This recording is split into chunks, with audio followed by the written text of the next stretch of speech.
अस्सलाम वालेकुम respected members, उम्मीद करती हूँ आप सब बखैर औफियत से होंगे। तो आज हमने ब्रांचेस ऑफ फ़िलासफ़ी पढ़नी है। तो ज़ाहिर है जब ब्रांचेस ऑफ फ़िलासफ़ी पढ़नी है तो उससे पहले हमें मालूम होना चाहिए कि फ़िलासफ़ी ख़ुद क्या चीज़ है, या फ़लसफ़ा जिसे उर्दू में कहते हैं।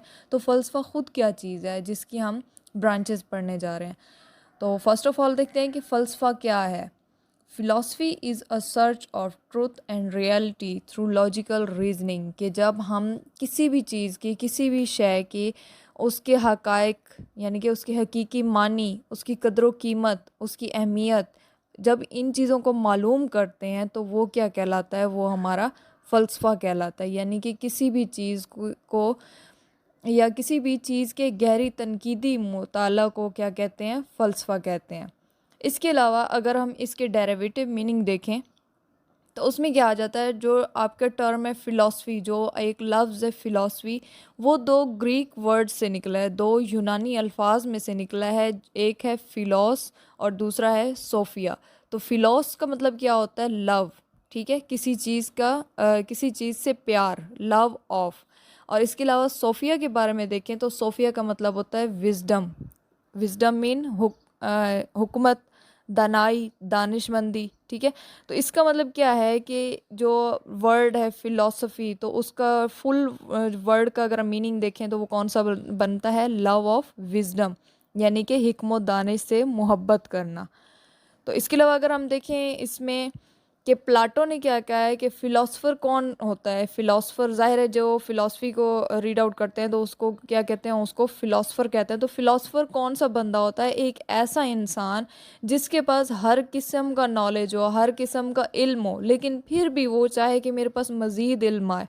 वो कभी सेटिस्फाई नहीं होता कि मेरे पास जितना भी इल्म आ गया ठीक है, मैं बस पूरा है। जैसे हम लोग हैं ना, हम लोग मास्टर कर लेते हैं, हम कहते हैं बस हमारी जो है डिग्री कंप्लीट हो गई, हमारे पास इल्म आ गया है, हम बहुत बड़े आलिम बन गए। तो जो फ़िलासफ़र होते हैं, फ़िलासफ़र ऐसे नहीं होते। वो ज़्यादा से ज़्यादा की खोज में रहते हैं, ज़्यादा से ज़्यादा की तलाश में रहते हैं। यानी कि वो कभी उनका दिल जो है इल्म से नहीं भरता, बल्कि वो कहते हैं कि हमारे पास ये भी कम है, इससे ज़्यादा होना चाहिए। तो वो जो एक इंसान होता है उसको फ़िलासफ़र कहते हैं। इसके अलावा सिसरोज़ के व्यू पॉइंट देख लें कि वो क्या कहता है फ़िलासफ़ी क्या होती है। तो उसके मुताबिक जो फ़िलासफ़ी है वो मदर ऑफ़ ऑल आर्ट्स है। जितनी भी आर्ट्स हैं उन सब की माँ को कौन है, फ़िलासफ़ी है।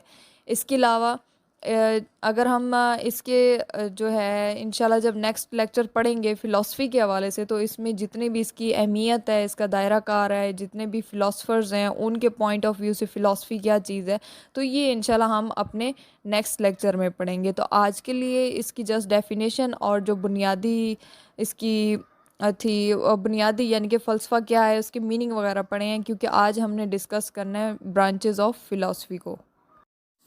ओके, नेक्स्ट अगर हम डिस्कस करें ब्रांचेज़ ऑफ फ़िलासफ़ी के हवाले से, तो इसकी 3 मेन ब्रांचेज़ हैं जो हमने डिस्कस करनी है। इसमें फ़र्स्ट ऑफ़ ऑल हमारे पास आ जाती है ओंटोलॉजी, नंबर 2 पर है एपिस्टेमोलॉजी और नंबर 3 पर है एक्सियोलॉजी। तो फर्स्ट हम डिस्कस करेंगे ओंटोलॉजी के बारे में कि ओंटोलॉजी किसे कहते हैं। तो ontology is a branch that deals with the nature of reality, यानी कि ये किसी भी चीज़ की हकीकत के बारे में जो है उसको तलाश करती है, किसी भी चीज़ की हकीकत के बारे में तलाश करती है। जैसे कि अब ये इसमें सवाल पूछा जाता है कि इसमें हकीकत क्या है। कोई भी चीज़ जो है आपके सामने मौजूद है तो आप उसमें से पूछते हैं कि इसमें रियल क्या है, इसमें हकीकत क्या है, ठीक है। तो इसमें अगर डिस्कशन के एरियाज़ देख लें कि इसमें कौन कौन से ऐसे टॉपिक्स हैं, कौन कौन सी ऐसी चीज़ें हैं जिन पर आप डिस्कस कर सकते हैं ओंटोलॉजी में, तो उसमें फ़र्स्ट आ जाता है एग्जिस्टेंस, यानी कि किसी चीज़ का मौजूद होना। जब कोई चीज़ मौजूद होगी तो आप पूछते हैं ना कि ये चीज़ क्यों मौजूद है, ये कहाँ से आई है, ये कैसे आई है, ठीक है। तो यानी कि कोई चीज़ एग्जिस्ट कर रही है तो उसके पीछे जो आप उसकी सच्चाई मालूम करते हैं, तो वो किस में आ जाती है, वो ओंटोलॉजी में आ जाता है। इसके बाद रियलिटी, कि किसी भी हकीकत की खोज करना, किसी भी हकीकत को जानना। नेचर के बारे में तो कुदरत, ठीक है, ये अल्लाह पाक की कुदरत है, जो नेचर है तो उसके बारे में जो आप खोज करते हैं, जो एक फ़िलासफ़ी की ब्रांच है, वो किस में है, वो ओंटोलॉजी में आ जाती है। इसके बाद आ जाता है कॉस्मोलॉजी। तो कॉस्मोलॉजी जो है इसको कहते हैं इल्म कायनात, यानी कि कायनात का इल्म, जो आपकी यूनिवर्स है, जब उसके बारे में आप लोग खोज करते हैं तो वो भी कॉस्मोलॉजी में यानी कि ओंटोलॉजी की एक ब्रांच में आ जाता है। इसके बाद आ जाता है नेचर ऑफ ह्यूमन बीइंग, कि इंसान की जो फितरत है, इंसान की जो नेचर है, तो इसके बारे में भी जो आप डिस्कशन करते हैं, ये जो एक मेजर एरिया है ये भी ओंटोलॉजी में आ जाता है। नेक्स्ट हमारी जो ब्रांच है फ़िलासफ़ी की वो है एपिस्टेमोलॉजी। तो एपिस्टेमोलॉजी के हवाले से अगर देखें तो it is a branch of philosophy which deals with the nature of knowledge, यानी कि ये नॉलेज के नेचर से जो है इसको डील करती है, यानी कि इल्म के हवाले से ये देखती है। इसमें डिस्कशन के एरियाज़ कौन कौन से आ जाते हैं कि व्हाट वी नो, कि हम क्या जानते हैं, हाउ वी नो, कि जो हम जानते हैं वो कैसे जानते हैं, यानी कि हम क्या जानते हैं, हम वो चीज़ कैसे जानते हैं। इसके अलावा क्वेश्चन आ जाता है what is the difference between knowing and believing, कि किसी भी चीज़ को जानना और उस पर यकीन रखना, इन दोनों के दरमियान फ़र्क क्या है। इसके अलावा आपका नेक्स्ट क्वेश्चन आ जाता है how can we study that knowledge is true, कि जो इल्म हम हासिल कर रहे हैं, जो इल्म हम जानते हैं, या जो इल्म हमारे पास मौजूद है, उसको हम कैसे कर सकते हैं कि वाकई ये सच्चा है या झूठा है। देखें इसकी बेसिकली अगर बात करें तो जैसे मज़ाहिब हैं, कितने मज़हब हैं दुनिया में, ठीक है, तो अब कैसे पता चलेगा कि कौन सा मज़हब बिल्कुल ठीक है और कौन सा मज़हब गलत है। तो ये एक जो खोज होती है नॉलेज के बारे में, किसी चीज़ को जानने के बारे में, उसका इल्म हासिल करने के बारे में, कि सच क्या है, यकीन क्या है, हम क्या जानते हैं, हम कैसे जानते हैं, क्या जो हम जानते हैं वो सही है, वो सच्चा है या वो गलत है, ठीक है। तो ये जो एक ब्रांच है जो इस चीज़ को डील करती है उसको एपिस्टेमोलॉजी कहते हैं।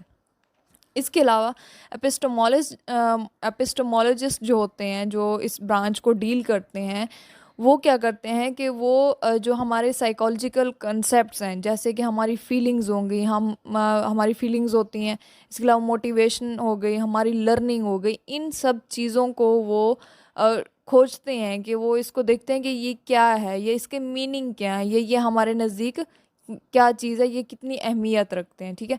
तो ये जो एक ब्रांच है जो इस चीज़ को डील करती है उसको कहते हैं एपिस्टेमोलॉजी।